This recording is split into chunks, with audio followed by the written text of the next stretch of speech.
அமெரிக்காவை தாண்டி ஒன்று கிடையாது. நாங்கள் நினைச்சதை நாங்கள் பண்ணுவோம், எங்களை மீறி நீங்கள் எதுவும் பண்ணக்கூடாது என்பதுதான் அமெரிக்காவினுடைய மிக முக்கியமான தியரியாக இருக்கிறது. இப்படியான சூழலில் தான் அடுத்ததாக அமெரிக்கா எந்தெந்த நாடுகள் மீது இப்படியான தாக்குதல்களை தொடுக்கக்கூடும் என்கிற ஒரு முக்கியமான கேள்வி எழுந்திருக்கிறது. ஏன்னா உன்னால் முடிஞ்சா என்ன வந்து தூக்கிட்டு போ என்று சொல்லி சவால் விட்டிருந்தார். அந்த சவாலை தான் தற்போது அமெரிக்கா நிறைவேற்றி இருக்கிறது என்று கூட சொல்லலாம். ஆனால் இதனுடைய பின்னணியில் இருப்பதே என்னன்னா, பனிமலைகள் கரைவதையும் அதே போன்று கிரீன்லாந்தில் இருக்கக்கூடிய கனிம வளங்களையும் இலக்கு வைத்து அமெரிக்கா கிரீன்லாந்தை கைப்பற்றுவதற்கு முயற்சி செய்கிறது. கிரீன்லாந்து மக்களிடத்தில் எடுக்கப்பட்ட கருத்து கணிப்பு பிரகாரம் அவர்கள் அமெரிக்காவோடு சேருவதற்கு எங்களுக்கு விருப்பமில்லை என்பதை தெரிவித்திருக்கிறார்கள். ஆனாலும் நாங்கள் அதை கைப்பற்றுவோம் என்று சொல்லியிருக்கிறார். ஈரான் மேல தாக்குதல்களை நடத்தக்கூடும் என்கிற செய்திகள் வெளியாகி இருக்கிறது.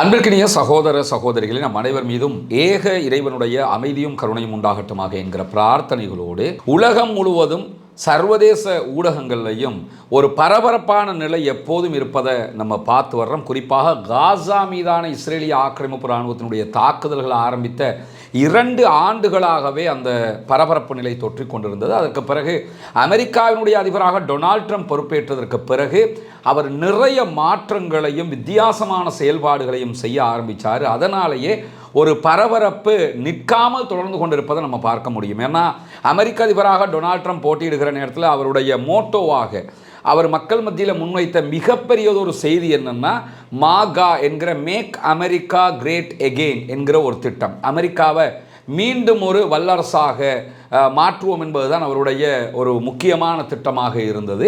அந்த திட்டத்தின் அடிப்படையில் தான் அவர் பதவியேற்ற முதல் நாளே சில கையெழுத்துக்களை போட்டிருந்தார். அதற்கு பிறகு உலகத்தில் இருக்கக்கூடிய பெரும்பாலான நாடுகள், சொல்லப்போனால் எல்லா நாடுகள் மேலேயும் வரி விதிப்புகள் அவர் போட்டிருந்தார். நம்ம நாட்டு மேலேயே 17% வரிகளை விதிச்சிருந்தார். அமெரிக்காவுக்கு யாரெல்லாம் பொருட்களை ஏற்றுமதி செய்கிறார்களோ அவர்கள் அத்தனை பேர் மீதும் கட்டுக்கடங்காத வரிகள், அவங்களுடைய நட்பு நாடுகள் மேலேயே அந்த வரிகளை எல்லாம் அவர் விதிச்சார். காரணம் என்னன்னா, அமெரிக்கா தான் எல்லாமே, அமெரிக்காவை தாண்டி ஒன்று கிடையாது, நாங்கள் நினைச்சதை நாங்கள் பண்ணுவோம், எங்களை மீறி நீங்கள் எதுவும் பண்ணக்கூடாது என்பதுதான் அமெரிக்காவினுடைய மிக முக்கியமான தியரியாக இருக்கிறது. இப்படியான சூழலில் தான் திடீரென அமெரிக்கா வெனிசுவேலா மீது தாக்குதல் நடத்தியது. வெனிசுவேலாவினுடைய அதிபர் நிக்கோலஸ் மதுரோவை அவருடைய நாட்டுக்குள்ளே போய் கடத்திக்கிட்டு வந்தாங்க. தற்போது அவர் ஒரு இராணுவ கைதியாக அமெரிக்காவில் சிறையில் வைக்கப்பட்டிருக்கிறார். படு பயங்கரமான சிறை, உலகின் ஒரு நரகம் என்று அழைக்கப்படுகிற ஒரு சிறையில் தான் அவர் வைக்கப்பட்டிருக்கிறார் என்று சர்வதேச ஊடகங்கள் எல்லாம் செய்திகள் சொல்லிக் கொண்டிருக்கக்கூடிய சூழலில் அடுத்ததாக அமெரிக்கா எந்தெந்த நாடுகள் மீது இப்படியான தாக்குதல்களை தொடுக்கக்கூடும் என்கிற ஒரு முக்கியமான கேள்வி எழுந்திருக்கிறது. ஏன்னா அமெரிக்க அதிபருக்கும் நிக்கோலஸ் மதுரோவுக்கும் இடையில் வார்த்தை போர் உச்சமாக இருந்தது. குறிப்பாக நிக்கோலஸ் மதுரோ பேசுகிற நேரத்தில் அமெரிக்க அதிபரை கோலை என்று சொல்லி உன்னால் முடிஞ்சா என்ன வந்து தூக்கிட்டு போ என்று சொல்லி சவால் விட்டிருந்தார். அந்த சவாலை தான் தற்போது அமெரிக்கா நிறைவேற்றி இருக்கிறது என்று கூட சொல்லலாம். ஆனால் இதனுடைய பின்னணியில் இருப்பதே என்னன்னா, வெனிசுவேலாவில் இருக்கக்கூடிய எண்ணெய் வளம் முழுவதுமாக பெட்ரோலியம் நிறைந்து இருக்கிறது. ஈவன் சவுதியை விட அதிகமான பெட்ரோலியம் இருக்கிறது. சவுதி அரேபியாவில் எதிர்வரக்கூடிய காலங்களில் 260 பில்லியன் பேரல்கள் தான் பெட்ரோலியம் எடுக்க முடியும் என்கிற நிலையில் அதை தாண்டி வெனிசுவேலாவில் 300 பில்லியன் அளவுக்கு பேரல்களில் பெட்ரோல் எடுக்க முடியும் என்கிற செய்திகள் வெளியாகி இருக்கு. சவுதியை விட 40 பில்லியன் அதிகமாக பெட்ரோல் அங்கே குவிந்து கிடக்கிறது. அதை தாண்டி தென் அமெரிக்க நாடுகளில் 60% லித்தியமே இந்த வெனிசுவேலாவை சுற்றித்தான் இருக்கிறது.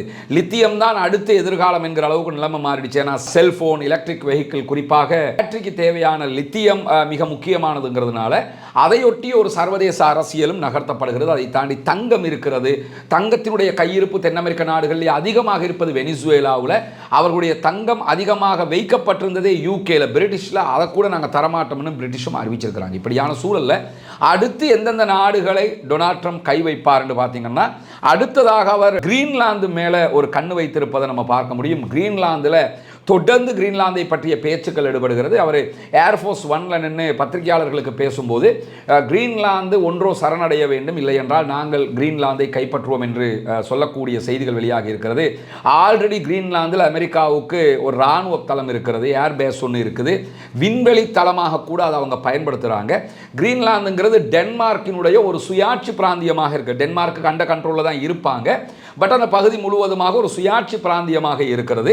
அந்த கிரீன்லாந்தை தான் அவங்க கைப்பற்றுவதற்கு முழு முயற்சியை எடுத்துக்கொண்டிருக்கிறார் டொனால்ட் ட்ரம்ப். ஏன்னா ஸ்மார்ட் ஃபோன்கள், அதே போன்று மின்சார வெஹிக்கிள்ஸ், எலக்ட்ரிக் வெஹிக்கிள்ஸுகளுக்கு, மற்ற இராணுவ தளவாடங்களுக்கு தேவையான லித்தியம் உள்ளிட்ட பெரும்பாலான அரிய வகை கனிமங்கள் இந்த பகுதிகளில் இருக்கக்கூடியதாக கண்டறியப்பட்டிருப்பதை தாண்டி கிரீன்லாந்தில் வட அட்லாண்டிக் பகுதிகளில் இருக்கக்கூடிய பனிமலைகள் உருகி கொண்டிருக்கிறது, கரைந்து கொண்டிருக்கிறது. அப்படி மொத்தமாக அது கரைஞ்சி கடல் வழிவிடுகிற நேரத்தில் மிகப்பெரிய ஒரு கப்பல் போக்குவரத்து தளமாக கிரீன்லாந்து மாறிடும். பெரிய வருமானம் ஈட்டக்கூடிய பகுதியாக ஆகும். அதே போன்று அமெரிக்காவுக்குள்ள நுழைவதற்குரிய மிகப்பெரிய வழித்தடமாகவும் அது மாறிவிடும். எனவே தான் இந்த வட அட்லாண்டிக் பகுதிகளில் பனிமலைகள் கரைவதையும் அதே போன்று கிரீன்லாந்தில் இருக்கக்கூடிய கனிம வளங்களையும் இலக்கு வைத்து அமெரிக்கா கிரீன்லாந்தை கைப்பற்றுவதற்கு முயற்சி செய்கிறது. கிரீன்லாந்து மக்களிடத்தில் எடுக்கப்பட்ட கருத்து கணிப்பு பிரகாரம் அவர்கள் அமெரிக்காவோடு சேருவதற்கு எங்களுக்கு விருப்பமில்லை என்பதை தெரிவித்திருக்கிறார்கள். ஆனாலும் நாங்கள் அதை கைப்பற்றுவோம் என்று சொல்லியிருக்கிறார். இதே நேரத்தில் டென்மார்க்கினுடைய அதிபதி தொடர்பாக பேசுகிற நேரத்தில் கிரீன்லாந்தை கைப்பற்றுவது என்பது கற்பனையாகத்தான் அமையும் என்றிருக்கிறார். அதுக்கு ஒரு ரீசனாக அவர் என்ன சொல்கிறாருன்னா, கிரீன்லாந்தை அமெரிக்கா கைப்பற்ற போகுமாக இருந்தால் கிரீன்லாந்து உள்ளிட்ட டென்மார்க் இவங்க நேட்டோ படையில் இருக்கக்கூடியவங்க, நேட்டோ நாடுகள்னு இருக்குது. ஒரு நாட்டுக்கு பிரச்சனை வந்தால் இந்த நேட்டோவில் இருக்கக்கூடிய எல்லா நாடும் சேர்ந்து தான் தாக்குதல் நடத்துவாங்க. அப்படியான நேட்டோ கூட்டமைப்பில் டென்மார்க் இருக்கிற போது நேட்டோவினுடைய அந்திம காலமாக, கடைசி காலகட்டமாக கூட கிரீன்லாந்தை கைப்பற்றுவது மாறிவிடும் என்று நம்பப்படுகிற ஒரு சூழல் உருவாகி இருக்கிறது. அதற்கடுத்ததாக கொலம்பியா மேலே திடீர் தாக்குதல்களை அமெரிக்கா நடத்தக்கூடும் என்கிற செய்திகள் வெளியாகி இருக்கிறது. கொலம்பியாவினுடைய அதிபர் குஸ்டாவோ பெட்ரோவை பொறுத்தவரையில் 100% இவர் ஒரு பாலஸ்தீன ஆதரவாளர், இஸ்ரேலிய எதிர்ப்பாளர், ஜியோனிச எதிர்ப்பாளர். அண்மையில் ஐநாவினுடைய நிகழ்வுகளுக்கு கலந்து கொள்வதற்காக வந்திருந்த குஸ்டாவோ பெட்ரோ அமெரிக்காவில் நடைபெற்ற பாலஸ்தீன ஆதரவு ஆர்ப்பாட்டத்தில் கலந்து கொண்டு அதிலேயே அமெரிக்க அதிபருக்கு எதிராக அவர் உரையாற்றிய காட்சி, கண்டன உரையாற்றிய காட்சிகள் எல்லாம் பரபரப்பாகி இருந்தது. அதற்கு பிறகு அவருடைய வீசாவை ரத்து பண்ணி அவர் அமெரிக்காவிலிருந்து வெளியேற்றப்பட்டிருந்தார். இந்த சூழலுக்கு மத்தியில் தான் குஸ்டாவோ பெட்ரோவினுடைய கொலம்பியாவை பொறுத்தவரையில் அமெரிக்காவோட பாதுகாப்பு விவகாரங்களில் இணைந்து போகக்கூடிய ஒரு நாடு. குறிப்பாக குஸ்டாவோ பெட்ரோ முழுவதுமாக போதைப் பொருள் கடத்தல் மன்னனாக இருக்கிறார் என்கிற ஒரு குற்றச்சாட்டை அமெரிக்க அதிபர் முன்வைக்கிறார். இதே குற்றச்சாட்டை தான் நிக்கோலஸ் மதுரோவுக்கும் அவர் வச்சிருந்தார். போதைப் பொருளை தடுக்கிறதுக்கு குஸ்டாவோ பெட்ரோவினுடைய அரசு எந்த கவனமும் எடுக்கவில்லை என்பது அமெரிக்காவினுடைய குற்றச்சாட்டு. ஆனால் அமெரிக்காவில் இருந்து பல மில்லியன் அமெரிக்க டாலர்களை அன்பளிப்பாக தொடர்ந்து இதே கொலம்பியா பெற்றுக்கொண்டு வருகிறது. குஸ்டோவா பெட்ரோவினுடைய அரசாங்கமே பெற்று வருகிறது. எதுக்குன்னு கேட்டால் அமெரிக்க இராணுவத்தோடு இணைஞ்சு இந்த போதை ஒழிப்பு திட்டத்தில் அவங்க கைகோர்த்திருக்கிறாங்க. அவங்களுடைய ஃபோர்ஸஸ் அதுக்கு சம்மந்தப்படுறாங்கிறதுனால அமெரிக்காவை அவங்களுக்கு அன்பளிப்பாக பணங்களை கொடுத்து வரக்கூடிய நேரத்தில் நேர்முரணாக கொலம்பியாவினுடைய அதிபரை அமெரிக்க அதிபர் அவர் ஒரு போதைப்பொருள் கடத்தல் மன்னன் என்று சொல்லியிருக்கிறார். ஆனால் உண்மை அதுவல்ல.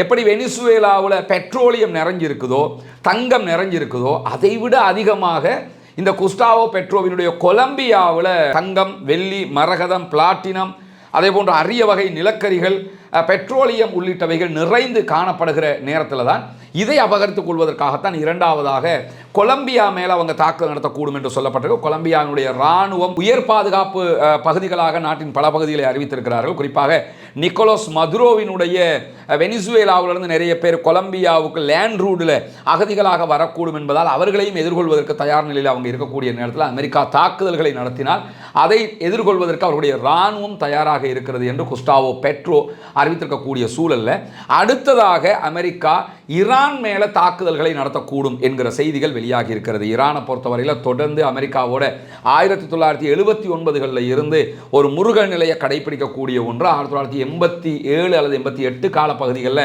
அமெரிக்கா நடத்திய ஒரு ஆப்ரேஷன், அமெரிக்காவினுடைய தூதுவராலயத்துக்குள்ள பல பேரை ஈரானுடைய மாணவர் அமைப்புகள் பணைய கைதிகளாக பிடித்திருந்த நேரத்தில் அவர்களை மீட்டெடுப்பதற்காக அமெரிக்கன் ஃபோர்ஸஸ், இதே டெல்டா ஃபோர்ஸஸ், நிக்கோலஸ் மதுரோவை கைப்பற்றிய, நிக்கோலஸ் மதுரோவை கடத்தி கொண்டு போன அதே டெல்டா ஃபோர்ஸஸ் உள்ள நுழைஞ்சாங்க.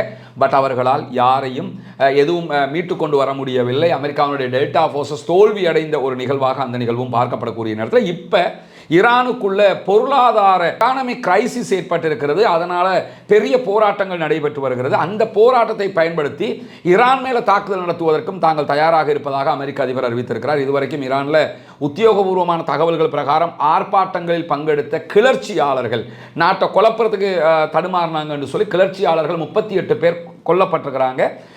ஈரானுடைய பாதுகாப்பு தரப்பால் அந்த தாக்குதல்கள் நடத்தப்பட்டிருக்கிறது.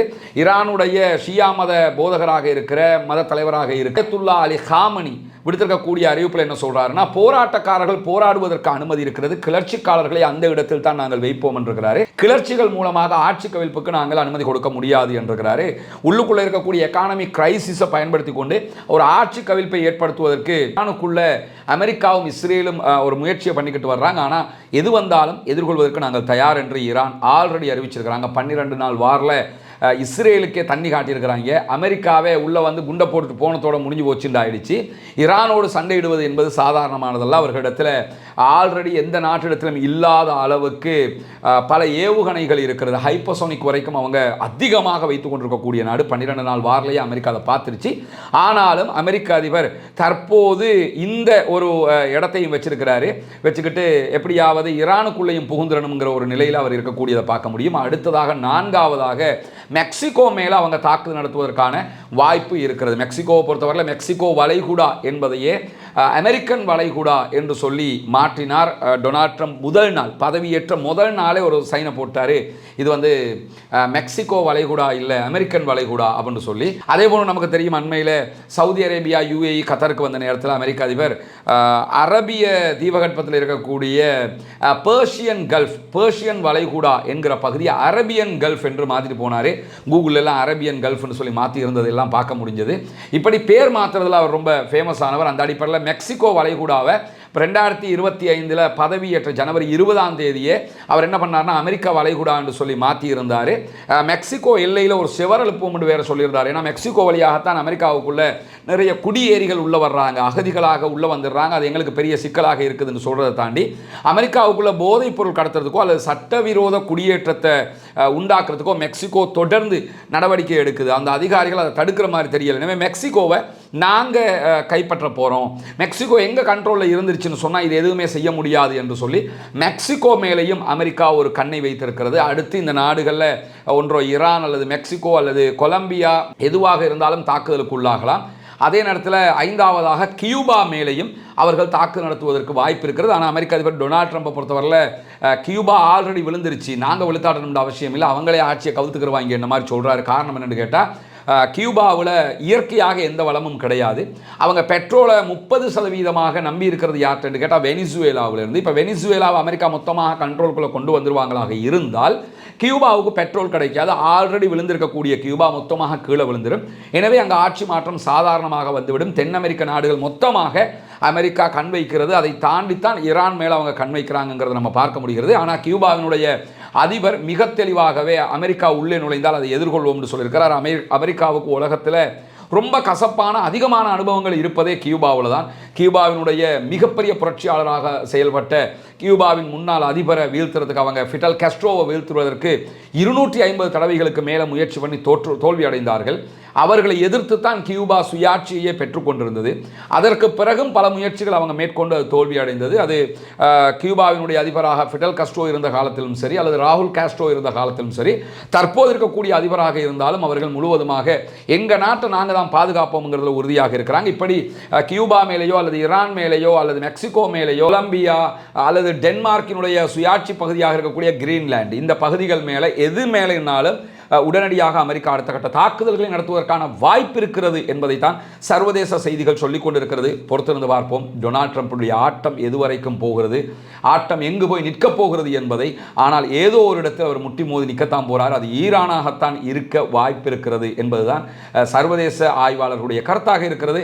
அடுத்தடுத்த செய்திகளுக்கும் இணைந்திருக்கிற ரஸ்மின் மைசி நியூஸ் மற்றும் ரஸ்மின் டாக்ஸ் ஆகிய 2 சேனல்களையும் இந்த செய்திகளை உங்களோடு பகிர்ந்து கொள்ள நாம் தயாராக இருக்கிறோம். பாலஸ்தீனம் வெற்றி பெற வேண்டும், பாலஸ்தீனம் சுதந்திரம் அடைய வேண்டும், பாலஸ்தீன மக்கள் நம்மை போன்ற நிம்மதியானவர்களாக மாற வேண்டும், வாழ வேண்டும் என்கிற உயரிய பிரார்த்தனைகளோடு பாலஸ்தீன அப்பாவிகளுக்காக தொடர்ந்தும் ஜனநாயக ரீதியாக குரல் எழுப்போமாக வாகிறது. அல்ஹம்துலில்லாஹி ரப்பில் ஆலமீன்.